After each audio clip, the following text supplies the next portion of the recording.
Are you struggling to find a pathology lab that truly understands your needs? Look no further than Bako Diagnostics. With customized services for today's podiatric clinician, Bako Diagnostics continues their commitment to educational initiatives that propel the profession forward. Bako Diagnostics, more than just a pathology lab, they're your professional partner for podiatric pathology and therapeutics, helping podiatric physicians keep America on its feet. Hello, everyone. Welcome back to Dean's Chat, where we discuss all things podiatric medicine. My name is Dr. Jeffrey Jensen. I'm the Dean at the Arizona College of Podiatric Medicine and the host for the Dean's Chat podcast. Once again, I'm with my co-host, Dr. Johana Richey. Hi, Joe. Hey, Jeff. How are you doing today? I'm doing great. How are you? I'm doing fabulous.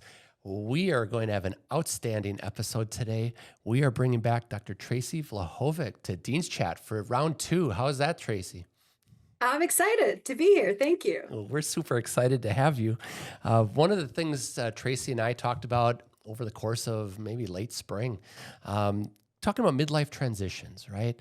Dr. Vlahovic is well known in podiatric medicine. She's published 3 textbooks. She's written 7 chapters. I believe it was 70 papers that you've had published. So you're no stranger to anybody in podiatric medicine, but you've made a major midlife transition over the last couple of months, going from faculty at Temple, moving west 3,000 miles, and now you're at the Samuel Merritt University College of Podiatric Medicine. Joe and I are super excited to have you on the show, and we want to know about these midlife transitions. Absolutely. Sounds good. Yeah. So, it was an opportunity I couldn't pass up. Sometimes in our life, we wonder what our second act is going to be. And my second act was thinking, okay, where else would I fit in? Mhm. And this opportunity came about and I grabbed it. So I'm excited to be here, and I've been here for about 6 weeks so far, and I really, really am loving my time out here. Well, congratulations. When they brought you in at Samuel Merritt, what courses? I mean, dermatology, obviously. Yeah, so I am definitely teaching dermatology. I'm also teaching evidence-based medicine, and I'm teaching isolated classes and other courses, so like case-based learning and nail surgery and things like that. So, yeah, I have these 2 dedicated courses, and then I'm in other people's courses too. So it's exciting. I love the collaboration. Oh, that's fantastic. And Joe, you made some midlife transitions also going from practice to academics, and that wasn't that long ago either. Yeah, I've had a couple kind of mid-career transitions. And so I'm really excited to talk to you today, Tracey, because I have always enjoyed a lot of the work that you have published. I love that you're doing the evidence-based medicine course in the Samuel Merritt. I obviously have very strong good ties with the Samuel Merritt College, having previously worked there myself. And I think it's such a wonderful opportunity to kind of talk about risk management, right? Because the things that can sometimes come up is okay, I have this amazing opportunity. I have this amazing life that I'm living right now. I don't have to leave. I don't have to do anything. But there are sometimes these pulls where it's like, what if I could do something else, or what would that look like? So could you kind of give us some of your perspective on when this kind of opportunity presented itself? What were some of the things that went through your head in terms of maybe not just risk, but like, how did you kind of stratify your pros and cons list, if you will? Yeah, well, I mean, that was something I certainly wrestled with in my head because my whole life, my whole world has been on the East Coast. I born and raised in Allentown, Pennsylvania, did my residency in Allentown. I went to podiatry school at Temple, and I did my undergrad at Yale. So I've kind of been up and down the East Coast, but I've always loved the West Coast. And I have a lot of friends out here, stemming all the way from high school to college to students to colleagues. So I have to say that since I've been out here, I've been able to see a lot of people that I know, and that has been so much fun.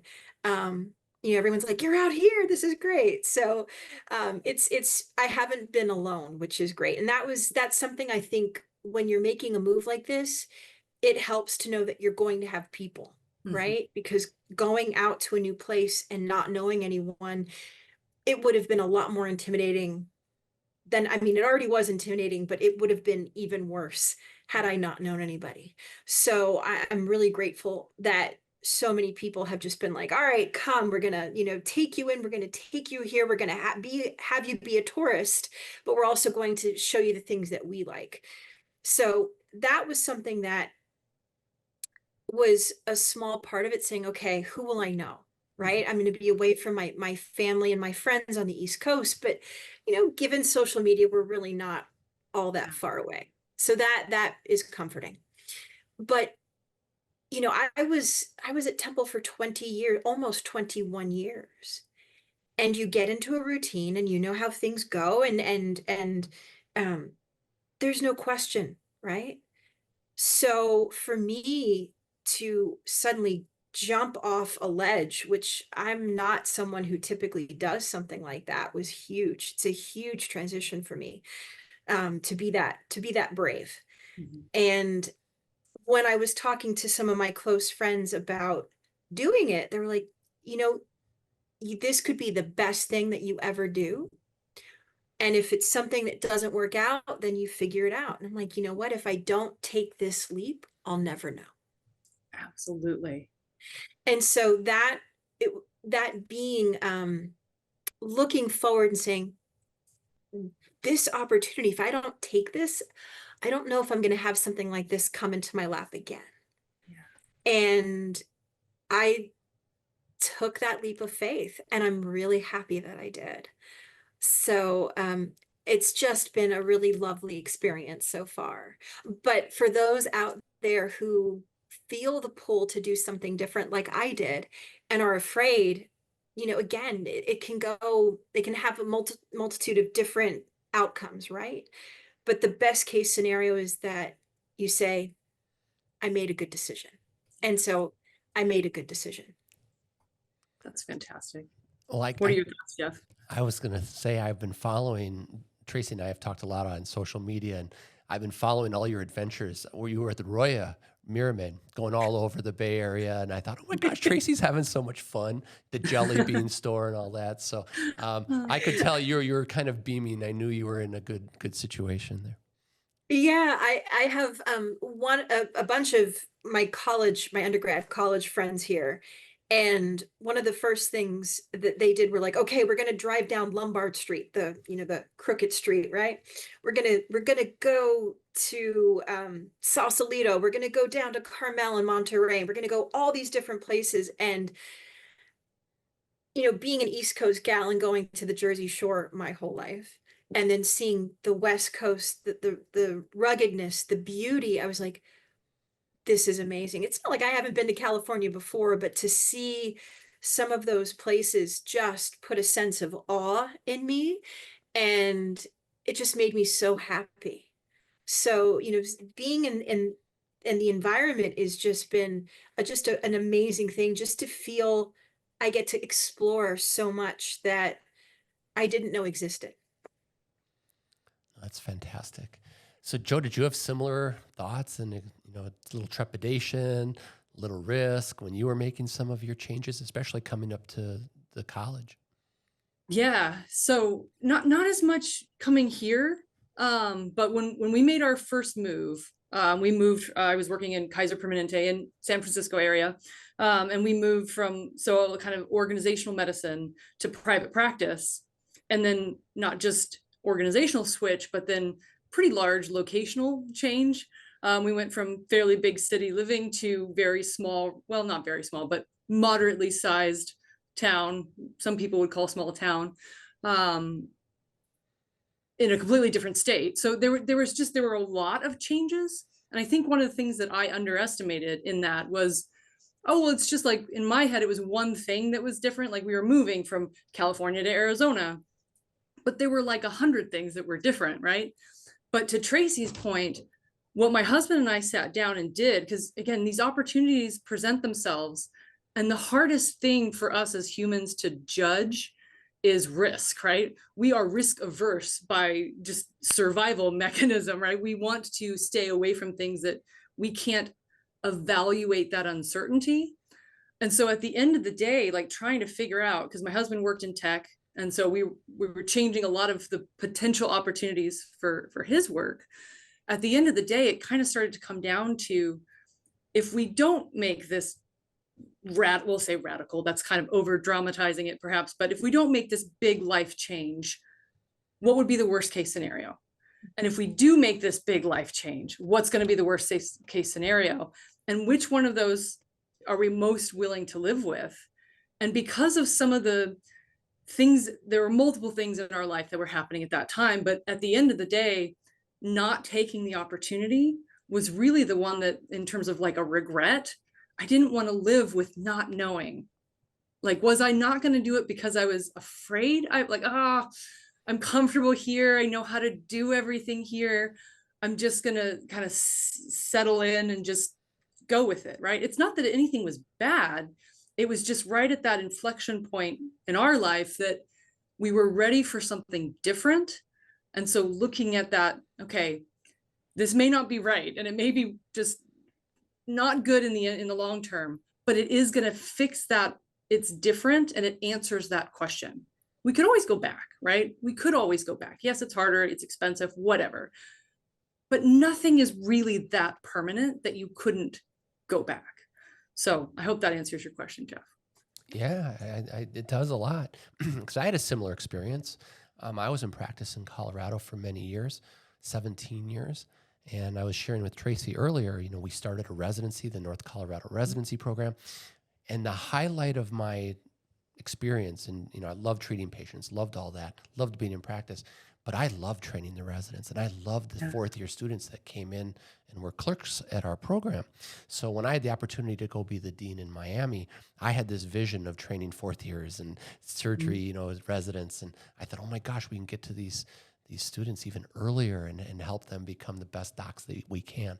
So for me, it was the same thing. I was going from the mountains or foothills of Denver to Miami Beach, it was kind of different, right? Big leap, kind of like you're talking about, Tracey. But you know what? It was the same thing. I mean, if I didn't, when the fire's hot, you got to jump in. I mean, those opportunities aren't going to be there all the time. And the worst thing that can happen is you go there and it doesn't work, and I could go back to Colorado and go into practice again, right? I mean, it wouldn't be the end of the world. So I hear what you're saying, but I think there's a lot of docs that are looking at transitioning lifestyles, maybe not locations, but lifestyles, responsibilities, jobs, and we all have opportunities.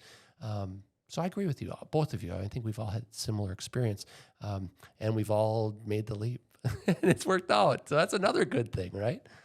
Well, and when I was looking at this, I was using friends, students as role models, saying, that student used to live in Oregon and made the move to Philadelphia, and going from a small town to a big city, what was their transition like? Or patients that I knew that were moving across the country, or friends or family, and I was like, if they can do it, I can do it. And I was kind of using that as like, all right, you can, trying to pep talk myself into such a really huge transition, even though I'm still an academic, still, teaching, we'll be seeing patients and things like that and doing research. It's a completely different environment. So, San Francisco is a very different place than Philadelphia in so many different ways. So it's like, okay, even simple things like the back roads and the traffic, Yes. and what do you have to do this, to do this and get there. So all of those things have just been small things to learn, but I'm like, this is easy, right? This is easy. And the nice thing about it for me is that the constant determinant has been my job, right? So I know what I can do and I know how to do my job. So that's the comfort point, and saying everything else, all right, I can get used to over time. It'll just take time. Absolutely. I have a question for you, Tracy. When you are shifting gears, and you've done so much research over the years, and you're writing papers and you're writing chapters, were there a lot of things that were like half done that you had to bring with you, or did you have to make some closures, or how did that work for you? So the good thing is that everything was done. Okay. Everything was done. And one of my uh, roles here is to help spur student and clinician research. So I'll be able to start anew here and try to encourage the students to find projects and pair them up with the faculty member who is better suited to run that project, and just try to inject enthusiasm for research. And that's something that I just genuinely love ever since I was an undergrad. So that's not a difficult thing for me to do at all. And start new projects here, of course. There's nothing better than teaching evidence-based medicine to infuse students with the research mind, and how to evaluate papers, and how to do a literature review and a gap analysis. I mean, that's what it's all about. If they don't get it in school and they don't get it in residency, they're never going to get it. That's my opinion. Absolutely. I mean, I got it in my undergrad. So part of my major, we really had to rip apart journal articles. And I remember in residency when we would have journal club, I was the resident who was like, all right, let's rip this paper apart. So I look forward to teaching a new generation how to critically analyze these papers. We all know that early detection is the single most important determination in improving patient outcomes. Bako Diagnostics remains committed to supporting you in your role as the first line of defense in the diagnosis of conditions of the lower extremity. Bako Diagnostics, helping podiatric physicians keep America on its feet. Joe, any other thoughts on your end? I got a few more, of course.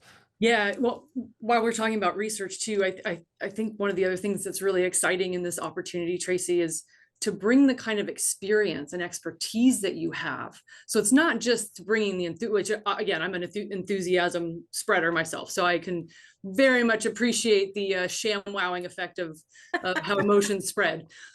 But the experience that you're bringing in that niche as well, I think is such a valuable thing, because a lot of people can put together a lecture and can, give the important highlights of something and teach someone maybe how to do it.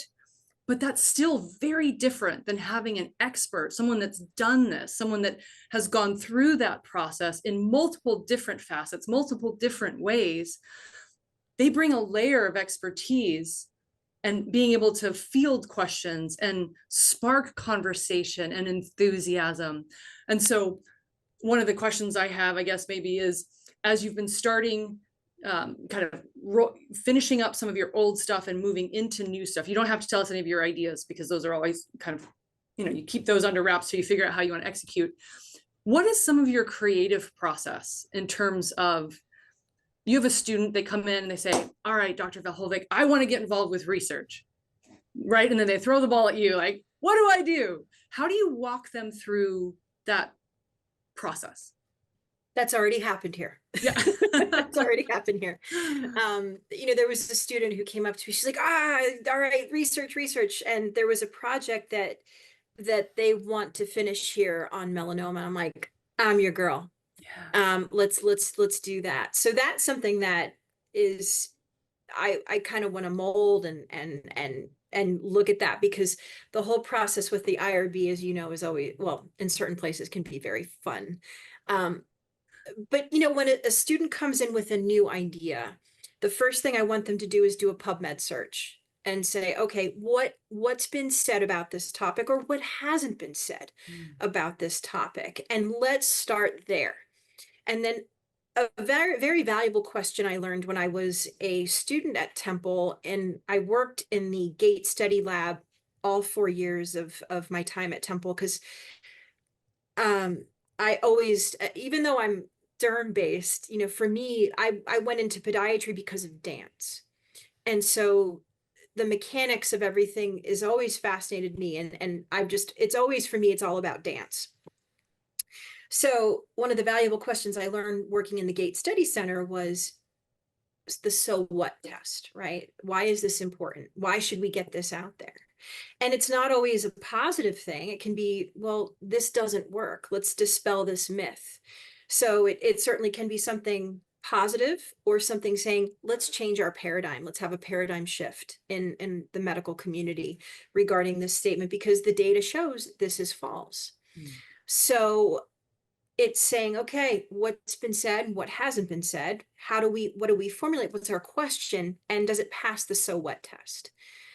And if we can get that far, then let's formulate our protocol, our idea, and then certainly go down the road of creating a full protocol and then submitting it to the IRB, which those of you who don't know, the IRB is what governs human research, so that we are always being ethical with studying human with clinical trials or what have you.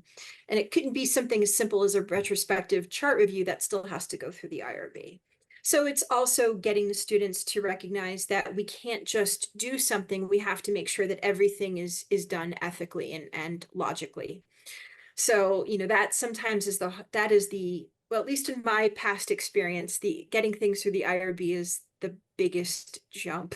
And if it's a sponsored project, getting it through the budget office is also extremely challenging at times. So, if it's something that's not sponsored, then we can certainly begin on that. So it's understanding that there's a lot more to research than just coming up with an idea. We have to really make sure that that idea has a structure to it, has all the beams in place before we begin. And then, once we do it, then it's the charge of writing it and doing the statistical analysis and things like that. And that sometimes people they don't feel comfortable being the best writer. So that's where, I can come in and say, all right, let's take a look at this. Is this what you were trying to say? And it's always easier to critique someone else's work than your own. So as you can imagine, but I want to encourage them to have ideas because, those of us who've been in practice for so long, we may not always, we see what's wrong, but we may not ask the right question to change it. And the younger students, their ideas are just broader and maybe not as sheltered as ours are. They're just like, oh, well, let's do it this way. And you're like, you know what? It's not a bad idea. So I look forward to that exchange of ideas. It's funny, Joe and I have found the same thing. And we've talked about this, Tracey, where if we enable the students to come up with ideas and then we help shape their ideas or, kind of mold them, they have a vested interest in that research. Mm-hmm. And what I've found is that if they have a vested interest in the research, they help push it through the IRB as opposed to just saying, oh, it's not my gig, So I think that, we do a lot of student-initiated research, and I've always thought that working together, colleges doing research together, would be really neat because that doesn't happen, right? Not unless there's a sponsored study and you're part of it. But we talked to Tim Dutra, a couple months ago now, Joe, and we thought about some areas we could work together. And Tracey, maybe we can work together. Also, it would be cool to do some joint research and then publish it between Samuel Merritt and the Arizona College. I would love that. Yeah, I think fostering that would be wonderful because it just feels often that the schools are isolated islands. And I think it would be wonderful to build that bridge between them. I know Warren Joseph would be up for it too. Oh, I think so. I have some ideas. We were literally quoting one of your papers today in clinic, so we can talk off the record about some opportunities there. Because and to your point, Tracey, like, what I love about being in academics is the students challenge me to have to ask why, because again, you just kind of get used to doing what you're doing. And I was that student that was always, why? I don't understand. Help me understand the why. And then you just kind of get into your flow, right? And maybe we were just talking with Peter Wishney. And again, some of the survival stuff that you do and your brain, I don't want to say shuts down, but like, there is a part of that creativity that has to stop because everything else is taking up the other space. And so the students give you that opportunity to pause, and they ask really insightful questions sometimes that you're like, It's a really good question. I never looked at it from that angle. So yeah, how about you go do a search and let's see what's out there on that? Or maybe that wouldn't work because, right? And then you start this interesting exchange of ideas and maybe something comes out of it. Pulling back another interesting interview we had, Hiro Shibuya, same idea. The whole reason he got into research was he just kind of wanted to poke the bear, like, well, is that really the best way to do it? Like, I don't really believe you because nothing is showing me that what you're saying is totally accurate. So can we prove it? And again, I love that curiosity driving that creativity. So thank you for sharing some of your creative experience with that, because I think that's Yeah, helpful. I mean, over the years, the students, I mean, I'm keeping up with journal articles anyway, but because of their insightfulness and their questions, it makes me really make sure that I read my articles and I do my journal scans. Yeah. Because it's like having a child. Why, right? So I have to be able to answer that. And sometimes we want to go towards evidence-based medicine, but sometimes there's a reason in practice that you do what you do for various reasons. You say, well, you know what, this has worked for me. And we can explore that. Why does that work better for me than maybe what's in the literature? Why would that be? Like, I can think of something like with salicylic acid and warts. I don't use salicylic acid at all. Never. Because even though it's the treatment that has the most papers written about it, evidence-based medicine about it, but I had personal experience with it as a young professional dancer, and all of my patients who were coming to me from 3 or 4 or 5 doctors deep all had sal acid. I'm like, yeah, no, I'm going to do something completely different. So it's obviously evidence-based medicine is always, again, what we want to do, but sometimes it's that experience that spurs our creativity and curiosity too. And it takes someone with that expertise to be able to recognize that, because because something has been published a lot doesn't mean that it's the best. It's just what people are publishing on because it's what people are doing. It Right. takes someone to say, this doesn't make sense, to help shift that paradigm. So thank you for highlighting that. I think that was outstanding. Tracey, I have a question for you. So you go to Samuel Merritt, you're the derm guru, right? But did they know that you had the dance background and the biomechanics passion? They know I have the dance background. I keep the biomechanics quiet. Yeah. No. Yeah, but you don't have to in California. I know. I have to brush up on my biomechanics. I have to be honest that, after doing 20 years of every rash and nail issue that you can imagine, I'm always looking at biomechanics. I mean, the funny thing is for the dermatologists, what I often lecture on is the biomechanics and how it affects the skin and the nails on the foot, right? So that's the topic they asked me to speak about the most. And I never I never really talk about it otherwise. Because I'm like, well, you have to think about nail dystrophy, whether it's from shoe gear or from, a hallux limitus or hallux rigidus situation, things like that. It's not just fungus all the time. So I think I'm going to get reeled into the biomechanics world here, which is fine with me, especially if it involves research with dancers. I'm all about that. I love it. So I have a question about your social life. So you're a dancer. Remember you had a coach. You were telling me you were competing on the East Coast. So when you make a move to the Bay Area, did you do some research in that area? Like, oh, that's actually the first thing I did. I figured that. So what'd you find? Before I even thought about where I would live or should I do this, I was like, what's the dance world out there? So, I found a whole bunch of dance studios and I was like, okay, this looks like the training that I would be looking for, but also I love flamenco, and I found there's a flamenco studio. I love to do West Coast swing. There's a great swing crowd here, swing dance crowd here. And there's also some other forms of dance and dancer-based exercise that are a little bit more obscure, that are pretty much out here, and the only place they would be out here in maybe New York City. Really? So to have all that at my fingertips is really exciting. I've taken hula before, but when I was in Hawaii for the IFAF conference a few months ago, I took a private hula lesson because everyone else is out gallivanting, and I'm like, I'm gonna take a dance class. And so I took this private hula class, and I just fell in love with hula and Tahitian dance. And I was like, oh my God, I got to do this. She's like, well, California. I'm like, ah, all signs in the dance world point me there. So yeah, as soon as I get a little bit more settled, I'm going to be dancing up a storm here. That's fantastic. I love it.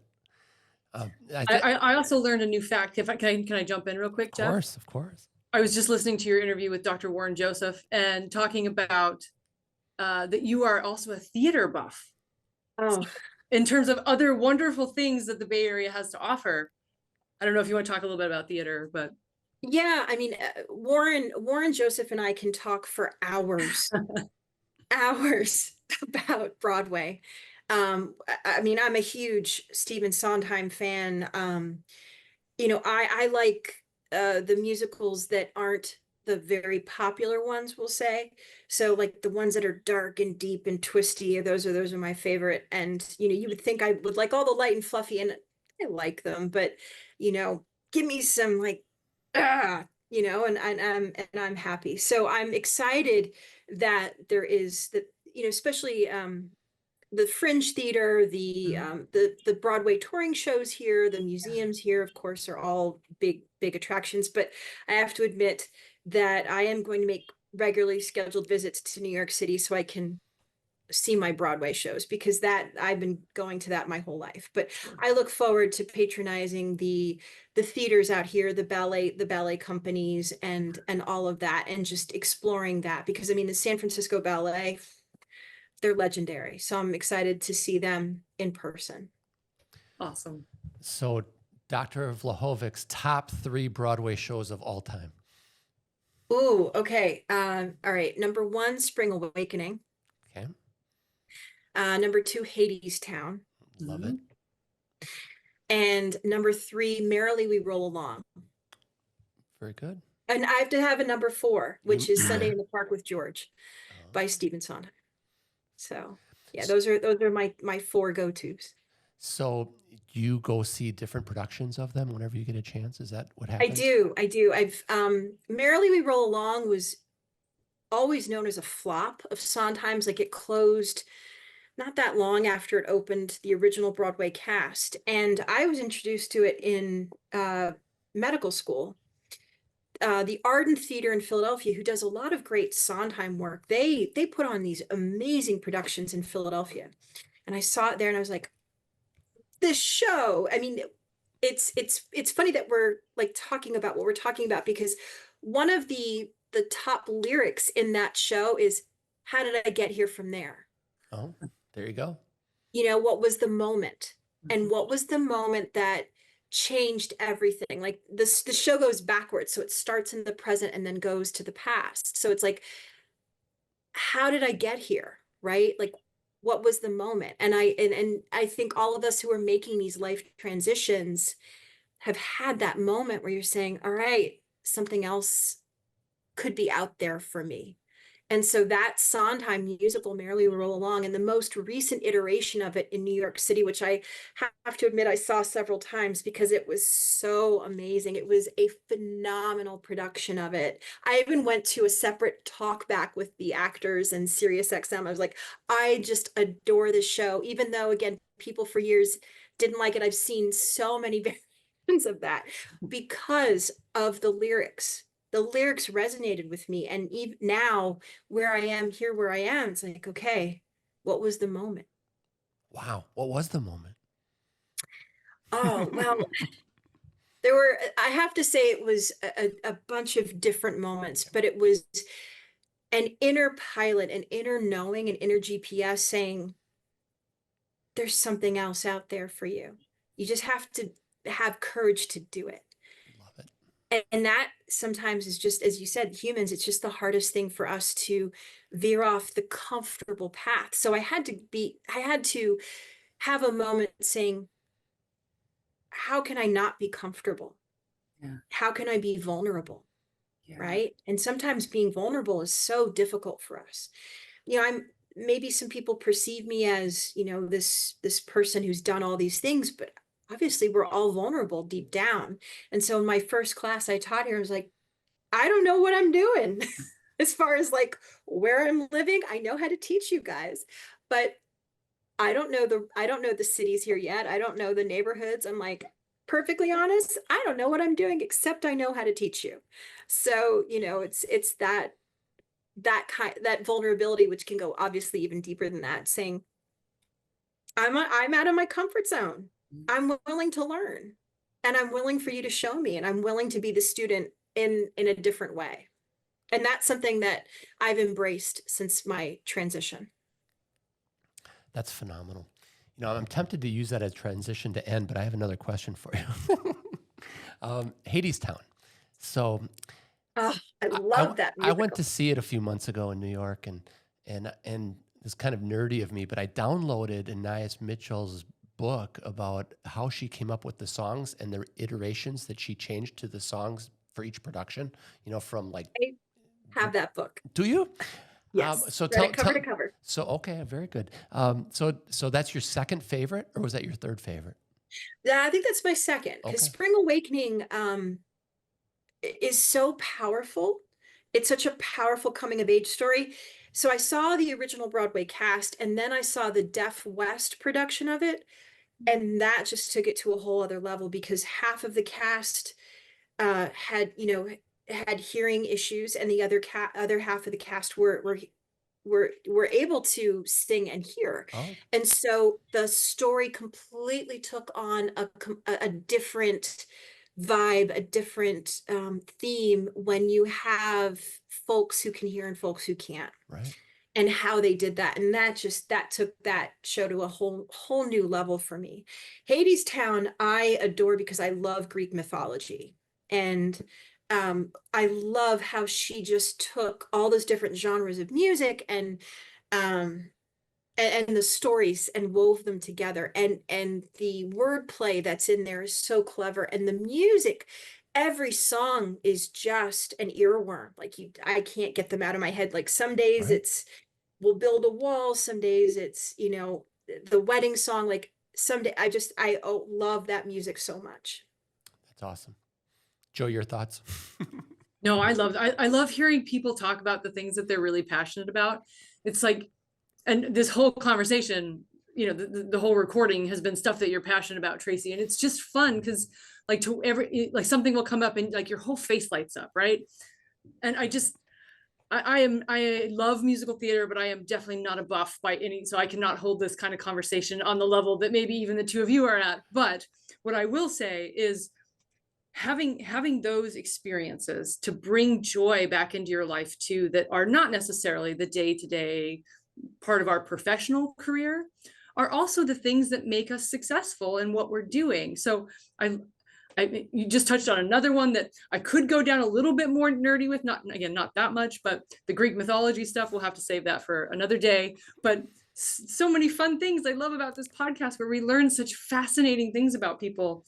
And every single time now I've listened and now had the chance to talk with you, I'm learning all these new things that time doesn't permit for us to go down the rabbit hole. But Well, like I said, dance for me was the motivator to become a podiatrist. And I talked about that in the first podcast that we did.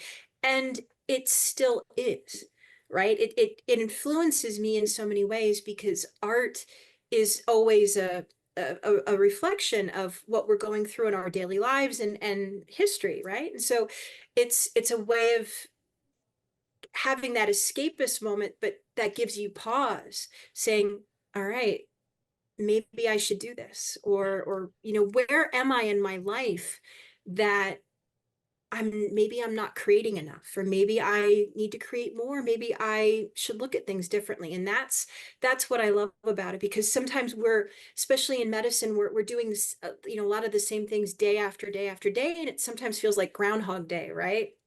shout out to Punxsutawney, Pennsylvania. But it's I can't live without art and everything, because it just fuels my soul and allows me to get out of my head and see things from a different perspective.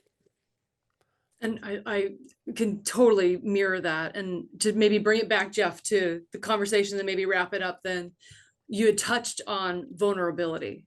And I think the other part of art is vulnerability. If you're going to produce good art, whatever it is, music, dance, literature, actual constructed art of any form, right?